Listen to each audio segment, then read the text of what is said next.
दिल्ली का 1984 का दंगा हमने अपनी आंखों से देखा है, अपनी आंखों से देखा है। जस्टिस सिस्टम की जिसकी आप बात कर रहे हैं उनकी जी। देवी की आंखों पर से पट्टी हटा दी गई। ये गर्दन काट दिया जाता था, ये गर्दन काट दिया जाता था। एक सरकार को जान लेने का हक है या नहीं, अफवाह के नाम पे उनको दोषी ठहराया जाता है। कैपिटल पनिशमेंट नहीं होना चाहिए, कैपिटल पनिशमेंट नहीं होना चाहिए। लोगों को सड़क के बीच में लटकाया जाता था। आप अंडर ट्रायल में ही आपकी 10-15 साल तो वैसे ही निकल जाता है। कुचले हुए दलित का किरदार भी निभाया। Joy Sen Gupta ji. Our guest today is a versatile actor known for his powerful performances on stage and screen. From his remarkable debut in Hajar Chaurasi Ki Maa to his impactful roles in Bollywood and Bengali cinema, he has consistently captivated audiences with his craft. With a strong foundation in theatre, he has worked with legendary directors like Govind Nehlani and Habib Tanveer ji. Beyond films, his presence in television and web series continues to leave a lasting impression. Let's dive into the journey of this evergreen and immensely talented actor, Joy Sen Gupta sir नमस्ते, कैसे हैं आप? नमस्ते। बहुत बहुत बढ़िया, बहुत बहुत शुक्रिया मुझे यहाँ बुलाने के लिए। मैं भी आपको थैंक यू बोलूंगा क्योंकि आपने द हिलेरी टाइम्स को आपने टाइम दिया। मेरे पास वक्त है आपके लिए और आप लोगों के लिए। सर आजकल आपका जो एक वेब सीरीज है जी। ब्लैक वारंट, जी। आजकल इट इज कैचिंग ऑन। काफी लोग पसंद कर रहे हैं, आपके रोल को भी जी। काफी पसंद कर रहे हैं। जी। तो इसके बारे में सर आप पहले कुछ बताएं तो बहुत अच्छा रहेगा। आप इससे कैसे देखिए। जुड़े, क्या आपने देख हाँ। करके इसे चूज किया? पहली बात तो ब्लैक वॉरेंट जो है वो एक जेलर की बायोग्राफी है और सत्य घटनाओं पर आधारित है। और ये बायोग्राफी को एक कहानी की तरह लिखी गई थी पहले ही, जो 2006 में पब्लिश हुई थी। इसका नाम ही था black warrant. Sunil Gupta jailer थे और सुनेत्रा चौधरी वो जर्नलिस्ट थी जिन्होंने सुनील गुप्ता को मदद किया था ये लिखने के लिए। इसके इसमें हुई जो घटनाएं थी वो इतनी रोचक हैं, जो 1980 के शुरुआत के दशक में शुरू होती है और 90 के दशक के अंत तक वो चलती है, वो सारा किस्सा जो है। और हालांकि ये किस्से सारे जेल के अंदर हो रहे हैं, लेकिन कहीं ना कहीं जेल के अंदर जो हो रहा है वो पूरे देश के माहौल को दर्शाता है। कौन सा माहौल देश में है, क्या किन चीजों से गर्माहट है बाहर, राजनीतिक गर्माहट, सामाजिक गर्माहट, वो सब आपको जेल के अंदर दिखता है। क्योंकि जेल के अंदर जो लोग डाले जाते हैं, आ, कभी जानबूझ के, कभी गलती से और कभी बिल्कुल सही तरीके से, वो तीनों चीजें दर्शाती हैं आपके सामाजिक परिस्थितियों को, समाज में क्या चल रहा है। तो इसको जब बनाने के लिए चुना विक्रमादित्य मोटवानी की कंपनी ने, और तो ये बहुत बड़ा, मतलब एक बहुत बड़ा टास्क था। क्योंकि एक तो ऐतिहासिक चीजें हैं, दूसरा एक पर्टिकुलर पीरियड से जुड़ी हुई है, और तीसरा फैक्चुअल है। तो आप इसमें आपको काफी जो है सेंसिटिवली आपको दर्शाना पड़ेगा, पहली बात तो। और दूसरा, आपका रिसर्च ठोस होना चाहिए। तो इन लोगों ने बहुत भयंकर रिसर्च किया और फिर उसको एक स्क्रीन पे का शेप दिया, एक स्क्रिप्ट का शेप दिया, जो देना आसान नहीं है। डॉक्यूमेंटेड चीजों को एक स्क्रिप्ट का शेप देना, एक कहानी का शेप देना, उसके किरदार को पूरी तरह से जो है इतना इंटरेस्टिंग बनाना कि व्यूअर्स जो है हर एपिसोड को उतने इंटरेस्ट के साथ देखे, वो आसान नहीं होता। क्योंकि कई बार डॉक्यूमेंटेड चीजें, जो फैक्चुअल चीजें होती हैं, वो थोड़े से डल हो जाते हैं। तो ये पूरा क्रेडिट जाता है विक्रमादित्य की कंपनी को और अपलोज एंटरटेनमेंट को, जिन्होंने इस प्रोजेक्ट को बैक किया, नेटफ्लिक्स जिन्होंने इस प्रोजेक्ट को दिखाया। जहां तक मेरा सवाल है, देखिए, मैं तो 1980 के दशक का ही जनरेशन का ही हूँ। जब मैं बहुत छोटा था, मुझे अभी भी याद है, एकदम छोटपन में हमारे हमें भी बिल्ला रंगा के किस्से के बारे में पता था, क्योंकि रेडियो में उसके न्यूज रोज आते थे। और हमारे पेरेंट्स हमें डराते थे इस किस्से से कि आप किसी भी अनजान व्यक्ति से बात नहीं करना, सड़क पे जब भी अगर आप जाओ भी तो अकेले, तो जरूर आगे पीछे देखना, वगैरह वगैरह वगैरह। ये छुटपन की बातें, चार्ल्स शोभराज की बातें जो है वो अखबारों में, मैगजीन में और लोगों की बातचीत में हमेशा हमने हमने खुद सुना है। तो इन चीजों से हम पूरी तरह से वाकिफ थे। दिल्ली का 1984 का दंगा हमने अपनी आंखों से देखा है। मैं स्कूल में था। और स्कूल में रहते हुए जिस रात को ये शुरू हुआ, वो बिल्कुल मेरे सामने शुरू हुआ। अ, दंगे की शुरुआत, गुस्से की शुरुआत, सारे जो नफरत के जड़, वो सब मेरे सामने वो खेला गया। तो जब मुझे इस प्रोजेक्ट के लिए चुना गया, इस कैरेक्टर के लिए बताया गया, तो मेरे लिए जो कहते हैं ये सारी घटनाएं और यार ये जो इतिहास मेरे जहन में पहले से ही था, हालांकि छुटपन में था लेकिन था। तो मेरे लिए उस पीरियड को दर्शाना उतना तकलीफ दे नहीं था, क्योंकि मैं उससे वाकिफ था। मेरे फादर जो थे वो खुद गवर्नमेंट सर्विस में थे, तो मैं उनके आचार आचरण से वाकिफ था, उनके कलीग्स के बिहेवियर से वाकिफ था। एक गवर्नमेंट स्ट्रक्चर में क्या क्या हायरार्की होती है, किस तरह से ऑर्डर पास होते हैं, किस तरह से दबाव आता है, कितना करप्शन होता है, वो सारी चीजें जो हैं मैंने अपने फादर के थ्रू देखा हुआ है। तो ये सारी चीजें मेरे सामने जो है हूबहू थी। मुझे बस इस कैरेक्टर के कैरेक्टर के पल्स को पकड़ना था कि ये जो बंदा है, ये किस तरह से सोचता है, इसकी आकांक्षा और महत्वाकांक्षा क्या है, ये पोस्टिंग उसे कैसी लगती है, क्या वो यहाँ पे खुश है, नाखुश है, और वो अपने चारों ओर के कलीग्स और वातावरण को किस तरह से देखता है, और क्या वो चीजों को सही करना चाहता है, या जो है उनको वैसे ही रहने देना चाहता है, या फिर अमूनन कुछ बड़ा परिवर्तन के तरफ ले जाना चाहता है। इस पर्सनैलिटी को मुझे पकड़ना था। जो मुझे दिख गया कि ये बंदा जो है ना तो कुछ बदलना नहीं चाहता, वो चाहता है चीजें वैसी की वैसी रहे, बल्कि सिस्टम में रहते हुए जितना मेवा खा सकता है छोटा मोटा, वो भी मेवा वो खाना चाहता है। तो ये सारी चीजें जो हैं वो काफी साफ थी मेरे लिए दर्शाने के लिए। अभी मैंने सुनील कुमार गुप्ता जी को भी पढ़ा, एक हफ्ता पहले जी। मैंने उनके आर्टिकल को पढ़ा। यहाँ जी। मैं और सीरियस बात आपसे पूछ लेता हूँ। जी। उन्होंने दो तीन बातें कही। एक इम्पॉर्टेंट बात ये कही कि कैपिटल पनिशमेंट नहीं होना चाहिए। दूसरी बिल्कुल। बात, हाँ, दूसरी बात जिसके बारे में आजकल पूरे वर्ल्ड में आजकल इस बात को लेकर के काफी दिनों से चल रही है ये चर्चा जो है, क्या स्टेट को, एक सरकार को जान लेने का हक है या नहीं, ये बात जो है काफी दिनों से चल रही है। अगर किसी ने कोई किसी की जान ली है, किसी भी तरह से जान ली है, तो उसका पनिशमेंट क्या होना चाहिए? जान लेने के बदले में जान लेना, अगर इधर जान लेना गलत है तो उधर जान लेना भी शायद गलत ही होगा। और क्या एक स्टेट, एक सरकार, एक व्यवस्था किसी की जान ले सकता है? पनिशमेंट कई तरह के होते हैं, पनिशमेंट के दो मायने होते हैं। एक होता है कि जो किया है उसका भुगतान वो भरे, दूसरा होता है कि वो भुगतान ना सिर्फ भरे बल्कि एक बेहतर इंसान बन के निकले, ताकि समाज की बेहतरी हो। आ, आ, तीसरा जो इसका एंगल है कि क्या किसी की जान लेने से क्राइम, या क्राइम समाज से मिट जाता है?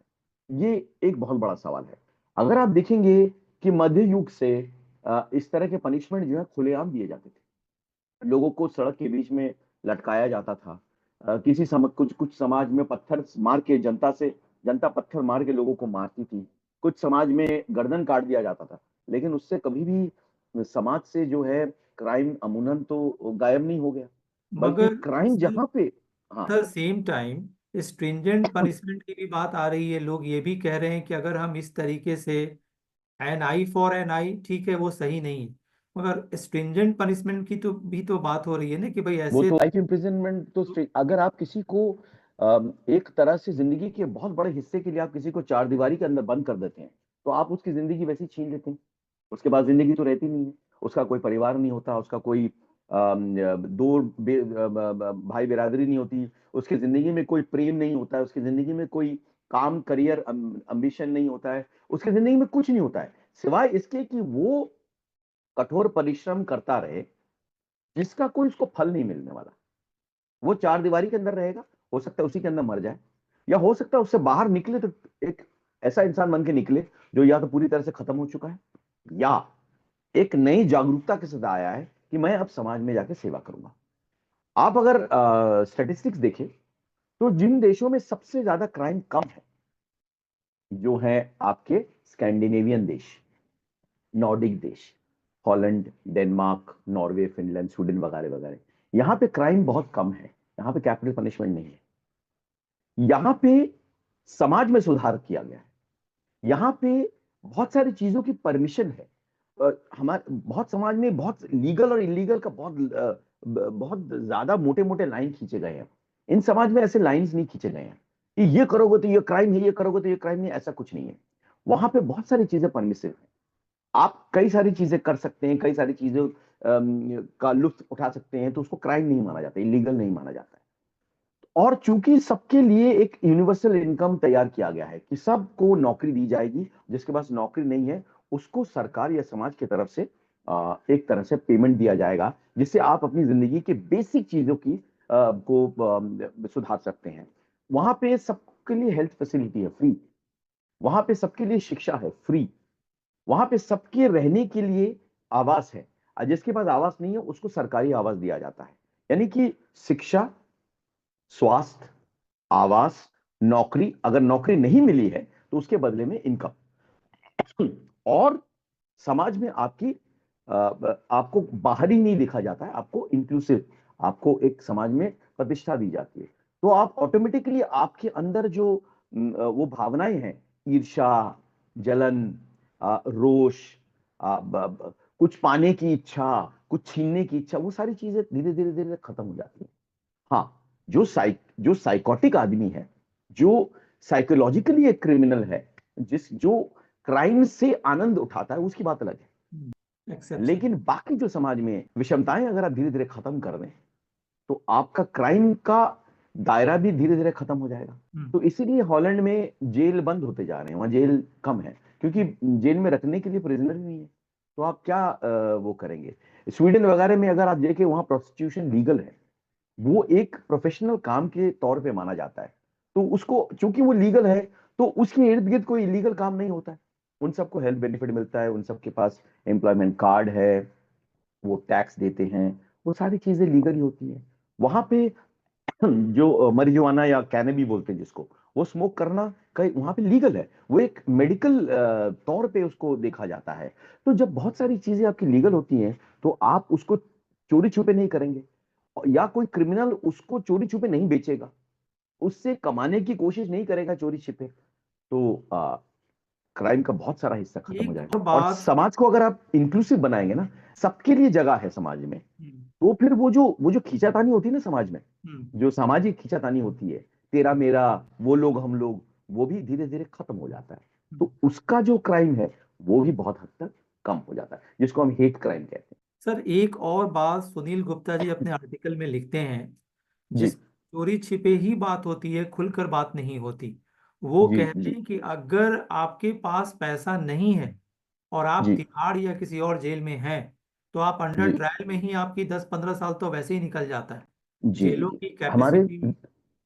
हमारे जी। देश में ये एक सबसे बड़ा प्रॉब्लम ये है जस्टिस सिस्टम में, कि अगर आप जेल में जाएंगे तो आपको 90% लोग अंडर ट्रायल मिलेंगे। 90% लोगों को सजा नहीं मिला है, उनका केस प्रूव नहीं हुआ है, कुछ प्रमाण नहीं है कोर्ट के सामने, उनके खिलाफ कोई वर्डिक्ट नहीं दिया गया है, वो बस जेल में सड़ते रहते हैं, सड़ते रहते हैं, सड़ते रहते हैं, और इंतजार करते हैं कि कब उनका केस कोर्ट में जाएगा, कब कोर्ट ये केस उसको धीरे अच्छे से दाखिला होगा, उसको ठीक से लड़ा जाएगा, और उनको जो है इंसाफ मिलेगा। इसमें सड़ते सड़ते उनकी जिंदगी के 15 साल निकल जाते हैं। कितने लोग हैं जिनको गलत अफवाह फैला के, अफवाह के नाम पे उनको दोषी ठहराया जाता है, उनको उठाया जाता है केस बंद करने के लिए, और फिर उसको अंदर डाल दिया जाता है बिना किसी सबूत प्रमाण इकट्ठा किए, केस को बस बंद कर देते हैं। ऐसे अव्वल चीज है, आप रैंडम लोगों को उठाते हैं ये कहकर कि इन्होंने ही किया है, और फिर आप डाल देते हैं उनको, और वो डले रहते हैं, क्योंकि उनके पास कोई प्रतिष्ठा नहीं है सामाजिक, क्योंकि उनके पास कोई आर्थिक प्रतिष्ठा नहीं है, कुछ नहीं है, तो वो केस को उस तरह से लड़ भी नहीं सकते, उनके उस तरह के कनेक्शंस भी नहीं है बाहर जो दबाव डाले कि ये। और अब तो हम ये भी देख रहे हैं कि लोग जिनके पास स्टेटस है सोशल, उनमें से भी बहुत सारे लोग, अगर आप किसी एक कौम में पैदा होते हैं या किसी एक तबके में पैदा होते हैं, तो आपकी कोई सुनवाई नहीं होती, आप अंदर झूठे केस पे 5 साल बिता देंगे, और उसके बाद आपको बेल मिलेगा ये कहकर कि हाँ बेल दे दो, क्योंकि केस तो अभी तक रजिस्टर ही नहीं हुआ है, चार्जशीट तो फाइल ही नहीं हुआ है। तो बिना चार्जशीट के अगर अच्छे खासे समाज के अच्छे खासे पढ़े लिखे लोग जेल में 5-5 साल सड़ सकते हैं, तो आप सोचिए जो निचले तबके के लोग हैं, जो गरीब हैं, मजलूम हैं, जो इत्तेफाकन जो आप जिसे आप बैकवर्ड कास्ट कहते हैं के लोग हैं, या किसी माइनॉरिटी कम्युनिटी के लोग हैं, तो वो जो भी गरीब हैं, तो उनकी तो कोई भाई नहीं। मतलब सुनवाई वैसे भी नहीं है। तो हम्म। ये जो 90% लोग सड़ रहे हैं, ये आप ही का समाज है ना। तो हमारा जस्टिस सिस्टम तो वैसे भी मुझे लगता है काफी हद तक अंधा है। आपको 11-12 साल बाद जस्टिस मिलती है।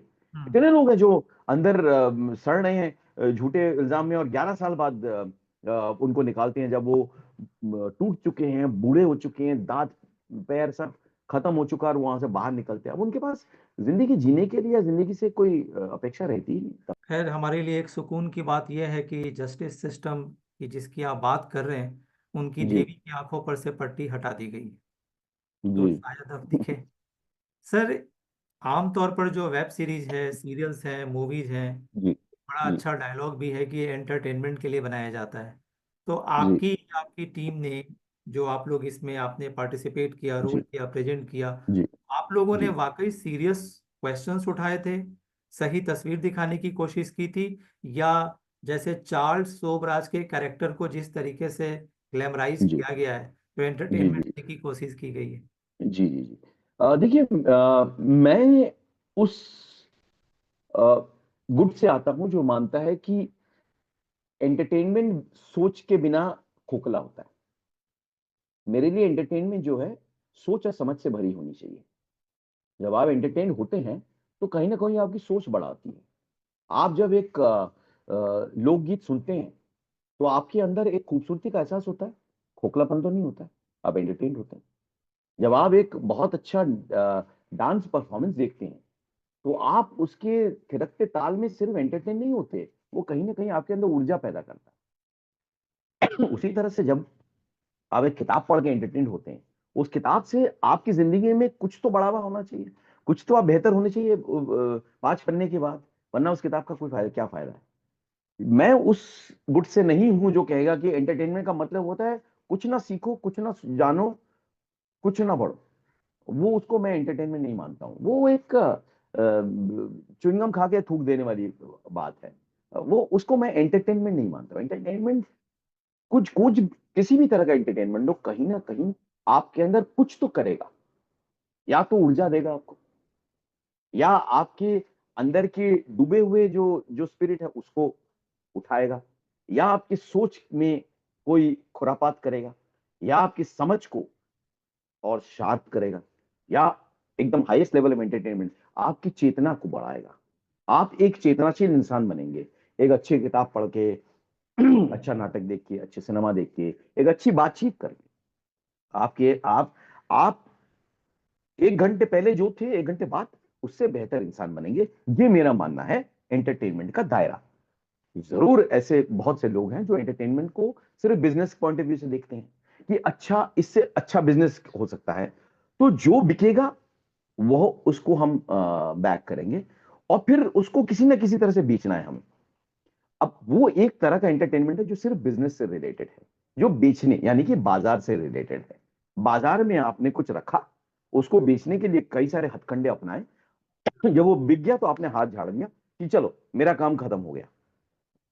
लेकिन एक आर्टिस्ट जो है, लेखक है, जो कवि है, जो पेंटर है, जो फिल्म मेकर है, वो पल्ला नहीं झाड़ सकता ना। वो जो बात कह रहा है, वो बात तो समझ में रह जाएगी ना। आपने एक किताब लिखी, आपके गुजर जाने के बाद भी वो किताब रह जाएगी। आपने एक फिल्म बनाई, आपके गुजर जाने के बाद भी वो फिल्म रह जाती है। तो उसकी जिंदगी तो कहीं ज्यादा होती है। तो उसमें अगर कुछ ठोस चीज होगी, तो उसकी जिंदगी लंबी होगी। अगर उसमें कुछ नहीं होगा, तो रिलीज के बाद हिट हो जाएगी शायद, और फिर उसके बाद मर जाएगा, क्योंकि उसको कोई याद नहीं करेगा। उसके नंबर से आपको याद होंगे कि उसने बहुत पैसा कमाया था, या वो 15-20 हफ्ते चला, लेकिन उसके बाहर आप उसको लेकर चर्चा नहीं करेंगे, उसको लेकर बातचीत नहीं करेंगे। वो आपके अंदर कोई हलचल नहीं पैदा करेगा। वो सिर्फ नंबर वाला खेल होगा। लेकिन जो आपके अंदर हलचल पैदा करता है, उसकी जिंदगी बहुत लंबी होती है। इसीलिए 2 बीघा जमीन जो फिल्म बनी थी, बिमोल रॉय ने बनाई थी, उसकी जिंदगी मेरे मर जाने के बाद भी चल रहेगी। इसीलिए आप आज कपूर की आवारा बाद में भी, आज से 100 साल बाद भी शायद चर्चा की जाएगी। इसीलिए अमिताभ बच्चन के अंग्रेजी अंगन फिल्मों में दीवार जैसी फिल्म जो है उसके बारे में बातचीत होगी, क्योंकि उसके अंदर कहीं एक सामाजिक रोष था, एक कॉन्फ्लिक्ट था उसके अंदर, एक वर्ग संघर्ष था उसके अंदर, तो उसको लेकर बातचीत आगे भी चलती रहेगी। लेकिन उसी पीरियड में ऐसे बहुत से फिल्म रिलीज हुए जिसकी हम बातचीत ही नहीं करते। 2 बीघा जमीन जिस साल रिलीज हुई, और भी 100 फिल्में रिलीज हुई होंगी, लेकिन हम उसकी बातचीत तो नहीं कर रहे हैं ना। आनंद जिस साल रिलीज हुई, और भी 200 फिल्में रिलीज हुई होंगी, लेकिन हम उसकी बातचीत नहीं कर रहे हैं। तो जो चीज हमारे साथ हिट फ्लॉप अपनी जगह है, लेकिन जो उसमें बात होती है ना, कोई जो आपके अंदर कुछ हलचल पैदा करता है, वो हमेशा चलता रहता है, चलता रहता है, चलता रहता है। तो मैं ये नहीं कह रहा कि हर आर्ट जो है वो बहुत ज्यादा सीरियस होता है, नहीं, कॉमेडी भी आर्ट है। चार्ली चैपलिन की फिल्में कॉमेडी है ना, लेकिन वो आपके अंदर आपको एक बेहतर इंसान बनाती है ना, उसको देखने के बाद आपके अंदर बेहतरी आती है ना।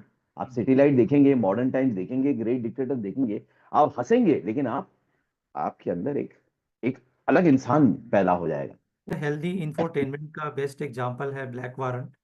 सर एक जी थोड़ा सा मैं कुछ हल्का फुल्का क्वेश्चन पूछ लेता हूँ।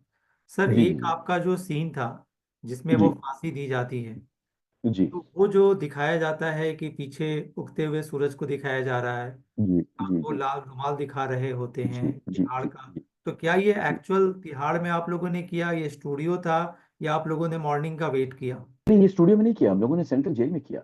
ये इसकी शूटिंग जो है वो भोपाल के सेंट्रल जेल में हुई। क्योंकि तिहाड़ अंदर से बदल गया है अभी, 1980s वाला तिहाड़ नहीं रहा। लेकिन भोपाल का सेंट्रल जेल वैसा का वैसा ही है। तो जहां पे भोपाल के सेंट्रल जेल में जो फांसी कोर्ट थी, हमने वहीं पे शूट किया, उसी जगह पे शूट किया है, उसी वक्त शूट किया है जिस समय फांसी होती है। जो पौ फटने वाला जो वक्त होता है, रात से सुबह होने वाला जो वक्त होता है, उसी वक्त हमने शूटिंग की है। हम्म। उतने ही लोग वहां मौजूद थे जितने फांसी के टाइम में मौजूद होते हैं, वो पूरा स्टाफ, पूरा सब कुछ। सिर्फ एक्टर्स थे, लेकिन लोग तो वही थे, सरकमस्टेंसेस वही तैयार किया गया था। और इसलिए अभिनय शैली में भी आपको वही आप जो कहते हैं रियलिज्म या स्वाभाविकता दिखेगी। जो जो अंदर एक घुटन, एक टेंशन, एक आपके अंदर जो एक कुंठा के जो भावना होती है ना, वो सारी चीजें मौजूद होती हैं इस तरह का सीन जब इस तरह से किया जाता है। इसी को आप अगर ग्रीन स्क्रीन लगा के स्पेशल इफेक्ट्स में वो करेंगे, तो ऑब्वियसली फिर बात नहीं वो आती। बात नहीं निकलती। हाँ हम्म। सर आपने दिग्गज लोगों के साथ भी काम किया, खास करके जी मैं गोविंद निहलानी जी की बात करूंगा जी और विपिन दुबे जी की बात करूंगा। तो इन जी लोगों के जी साथ काम करने का एक्सपीरियंस तो वाकई अच्छा रहा होगा, लेकिन जी आपके जी एक्टिंग करियर में, जैसे कहते हैं जी ना कि man is known by his company, तो ऑफ कोर्स जी कुछ अच्छी चीजें आपके पास भी आई होंगी, आपसे भी गई जी होंगी। जी। तो आपने क्या उस चीज को ऑब्जर्व किया और एक्टिंग लाइफ में कितना काम आया? मेरा जो बैकग्राउंड है, उसमें कई तरह के इन्फ्लुएंसेस आए शुरू से। मैं एक बात बता देना चाहता हूँ कि कोई भी आर्टिस्ट हो, चाहे वो एक्टर हो, चाहे पोएट हो, चाहे कुछ हो, वो सिर्फ एक ही मीडियम से उसका स्रोत नहीं होता है, कोई एक ही मीडियम उसका सोर्स नहीं होता हम्म। है। एक एक्टर जो एक्टिंग करता है, उसका सोर्स मटेरियल क्या है? स्क्रिप्ट। लेकिन स्क्रिप्ट का सोर्स मटेरियल क्या है? जिंदगी। जब आप सिनेमा में काम करते हो, आप विजुअल मीडियम में काम करते हैं, तो विजुअल मीडियम को इन्फ्लुएंस क्या करती है? पेंटिंग, फोटोग्राफी, तरह तरह की चीजें। रिटन मीडियम जो स्क्रिप्ट है, उसको उसको कौन इन्फ्लुएंस करता है? लिटरेचर, साहित्य।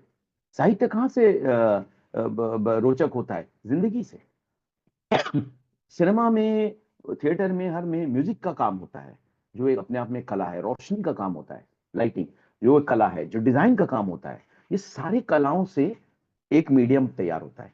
तो आपके अंदर प्रभाव हर हर कला के मीडियम का होना चाहिए।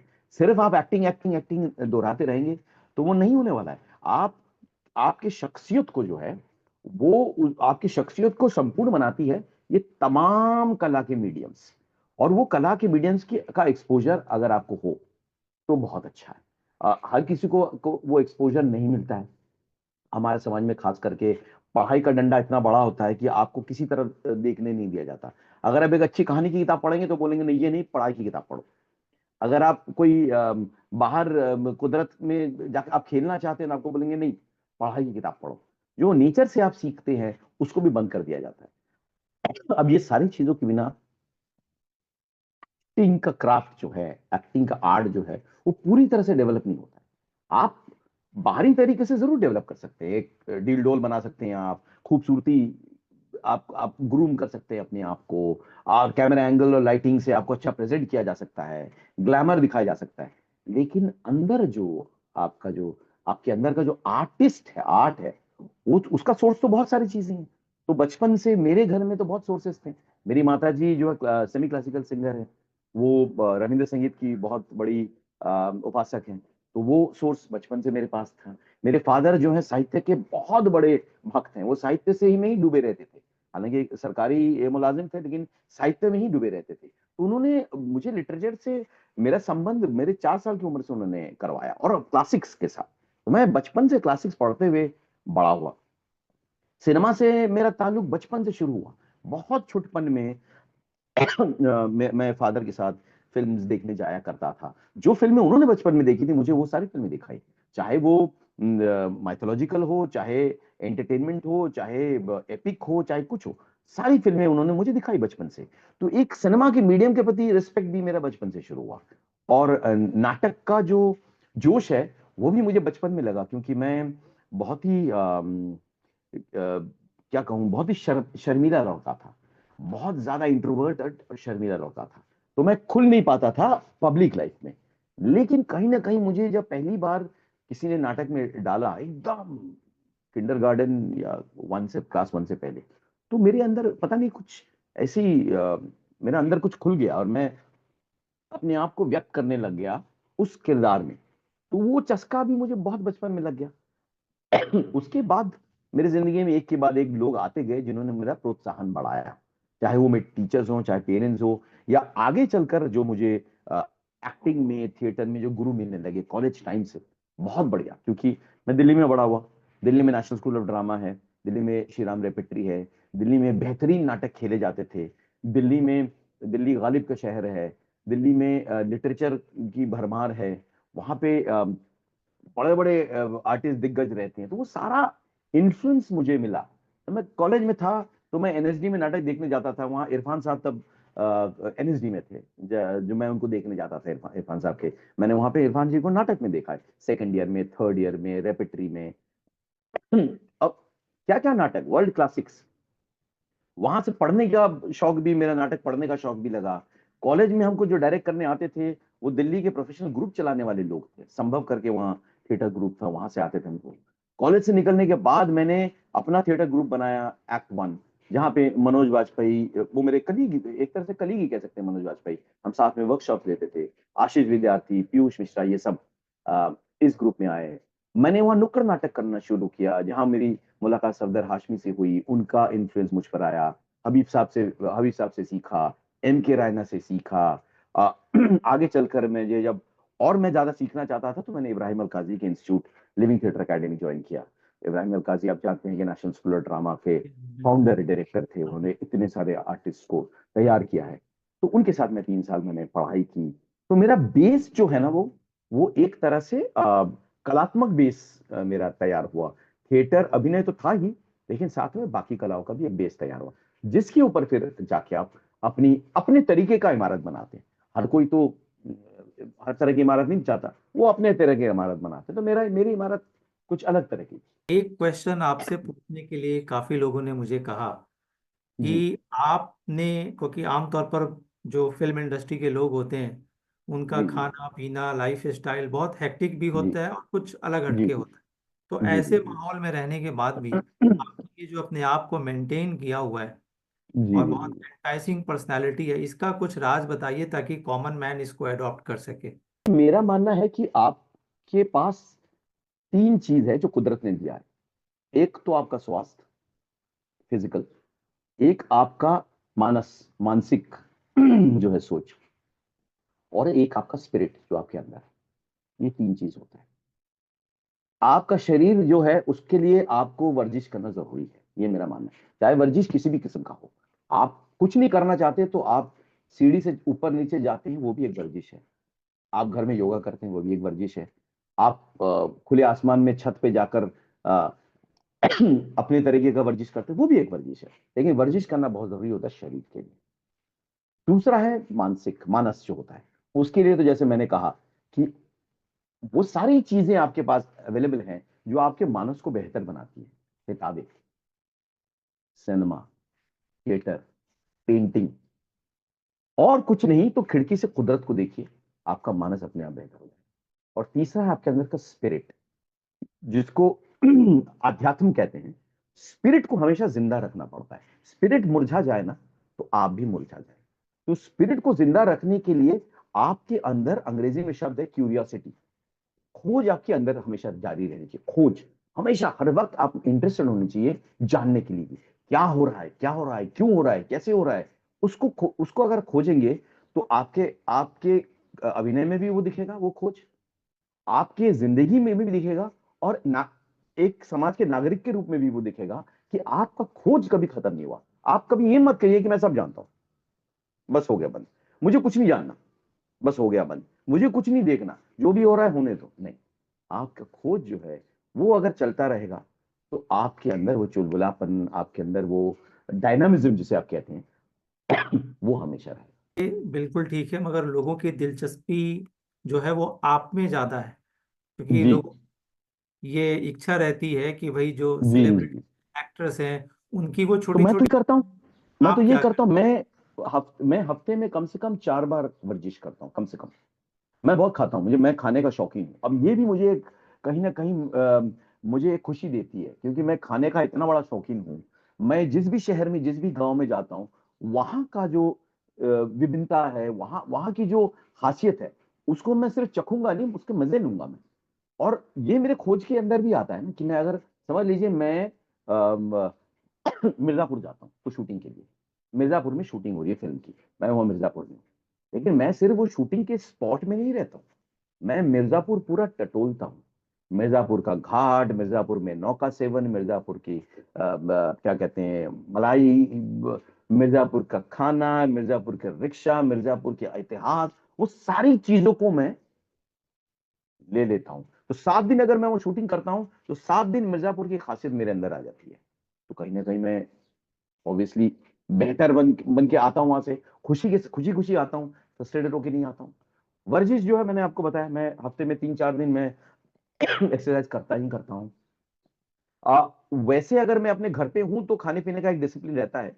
जब मैं बाहर रहता हूं उतना डिसिप्लिन नहीं रहता है, लेकिन एक कैलकुलेशन मेरे दिमाग में रहता है कि ये चीजें मुझे बिल्कुल नहीं छूना है, ये चीजें मुझे अच्छी लगती है, इनसे मैं दूर नहीं रह सकता, लेकिन नाप तोल के। और ये चीजें, इनके बिना मेरी जिंदगी चल नहीं सकती, तो उनको तो मैं अपनी जिंदगी से दूर नहीं करूंगा। ये खाने का वो है। और जहां तक दिमाग का है, मैं रोज कुछ नया करता हूँ, रोज। लोग फोन पे लगे रहते हैं अपने रील्स और वो देखने, मैं सुबह सुबह उठ के मूवी हॉल चले जाता हूँ, सुबह 9 बजे का भी शो देखने के लिए। कोई एक रोचक पिक्चर रिलीज हो, चाहे वो तमिल में हो, चाहे मलयालम में हो, चाहे रशियन में हो, चाहे इंग्लिश में हो, चाहे किसी बंगाली में हो, अगर वो इंटरेस्टिंग चीज है वो मैं पता कर लेता हूँ, और सुबह 9 बजे का भी शो हो तो मैं चले जाता हूँ देखने के लिए।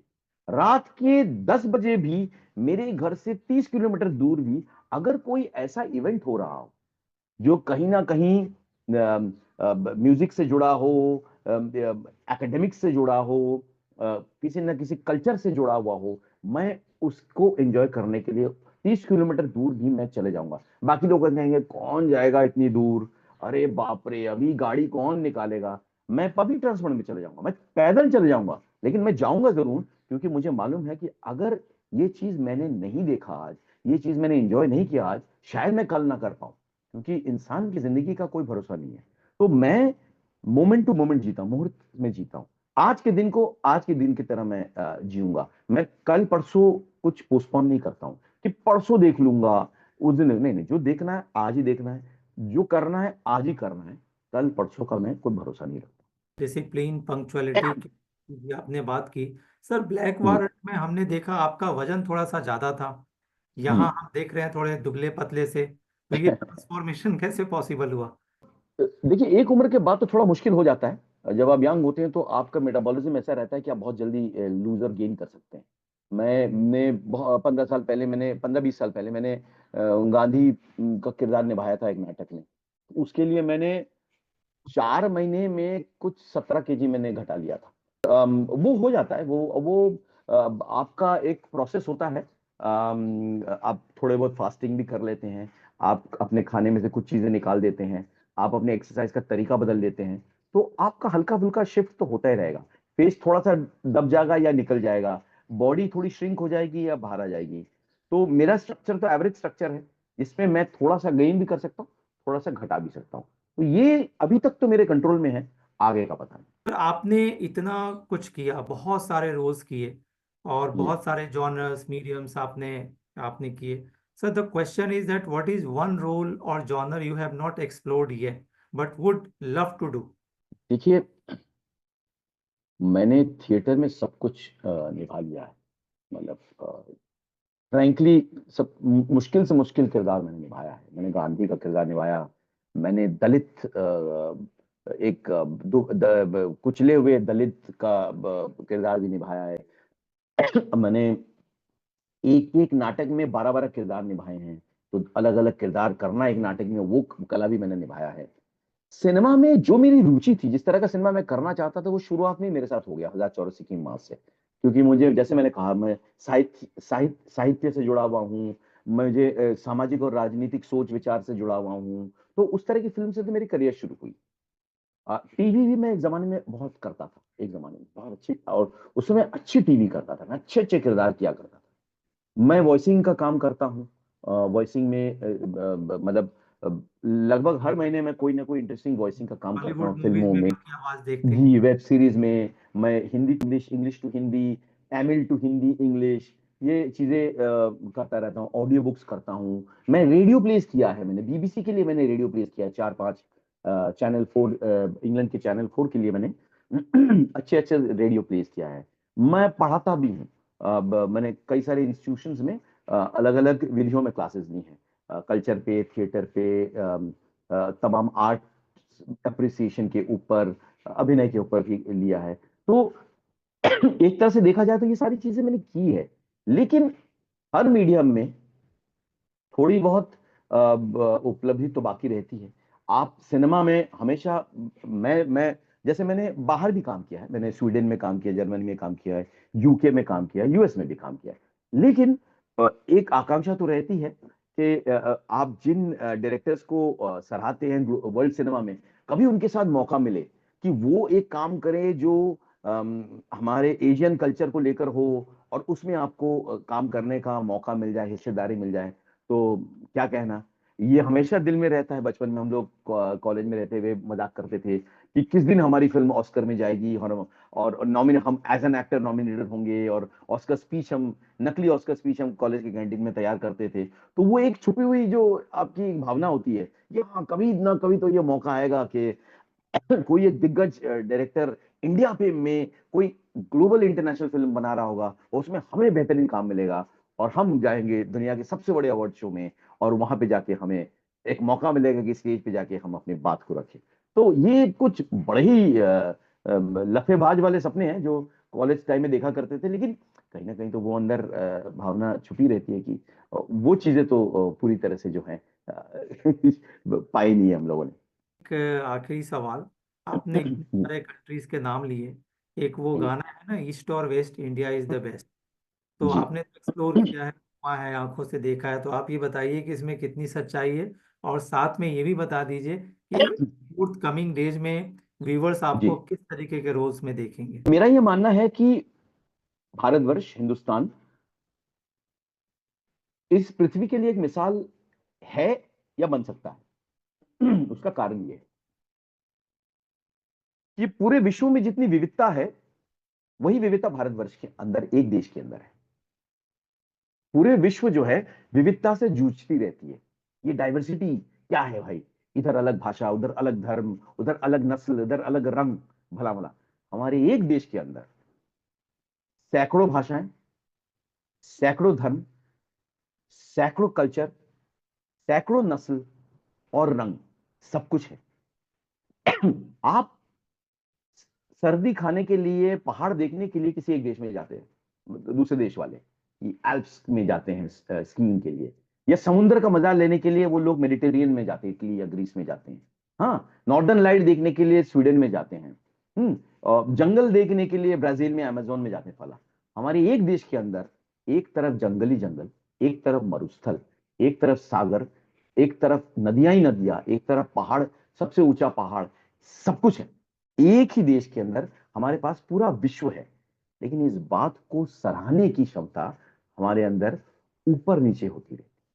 अगर हम इस चीज को सराहें कि ये विविधता हमारी शक्ति है, ये विविधता ये खूबसूरती है, इसको हम संजो के रखें और हर विविधता को हम इज्जत दें, रिस्पेक्ट दें, तो हमारा देश जो है सिर्फ अव्वल देश नहीं, एक उदाहरण बन जाएगा दुनिया के लिए। लेकिन अगर हम कहें कि अरे उस वो भाषा वाला हमारी भाषा से नीचे है, वो खान पान वाला हमारे खाने से नीचे है, वो इबादत करने वाला हमारे धर्म से के नीचे है, वो चीज से हमारा चीज अच्छा, ये जो खींचातानी है ना, ये जो दूसरों को नीचे दिखाने की जो प्रवृत्ति है, ये हमारे देश को कभी पूरी तरह से अपने पोटेंशियल को रियलाइज करने नहीं देती। क्योंकि हम इतने ज्यादा मशरूफ रहते हैं ये प्रूव करने के लिए, देखो हम कितने दिग्गज हैं। हमें किसी को प्रूव करने की जरूरत नहीं है कि हमारा देश दिग्गज है, वो अपने आप होता है। वही प्रूव करने की कोशिश करता है जिसके अंदर कोई हीन भावना होती है। अगर आप कॉन्फिडेंट हैं, अगर आप अपने संस्कृति में आपको आपको सचमुच अपने संस्कृति से प्यार है, भाषा से प्यार है, धर्म से प्यार है, विविधता से प्यार है, तो आपको उसको कुछ प्रूव करने की जरूरत नहीं है।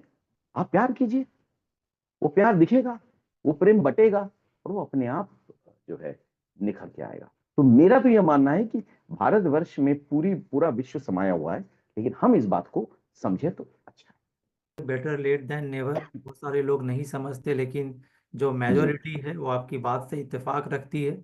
और जी बिल्कुल मैं भी यही कहूँगा, इंडिया इज़ द बेस्ट। और जी मुझे बड़ा गर्व है कि हम हिंदुस्तानी हैं, भारतवासी हैं। और जी जी खासकर एक बात और है कि आपकी भी जो पर्सनैलिटी है, आपसे जी बातचीत करके आज बहुत सारे नए रूपों के बारे में लोगों को जानकारी होगी। आपका व्यक्तित्व भी विविधताओं से भरा हुआ है। आप टीचर भी हैं, बहुत बहुत इतनी शुक्रिया। बढ़िया बातें करते हैं, और कितना अच्छे तरीके से आपने इन बातों को रखा, बताया। आप महज एक एक्टर नहीं है, उसकी बहुत ठोस जानकारी भी रखते हैं, दीन दुनिया से जुड़ी हुई बातें। तो बहुत सर, बहुत आपने शुक्रिया। द हिलरी टाइम्स को समय दिया, इसके लिए मैं आपको धन्यवाद करता हूं। Thank you. और व्यूवर से मैं थैंक यू सो मच। आशा करता हूं कि वो कमेंट करें और बताएं कि वो अपने फेवरेट एक्टर सेन गुप्ता जी को फ्यूचर में किस रोल में देखना चाहेंगे। जय हिंद।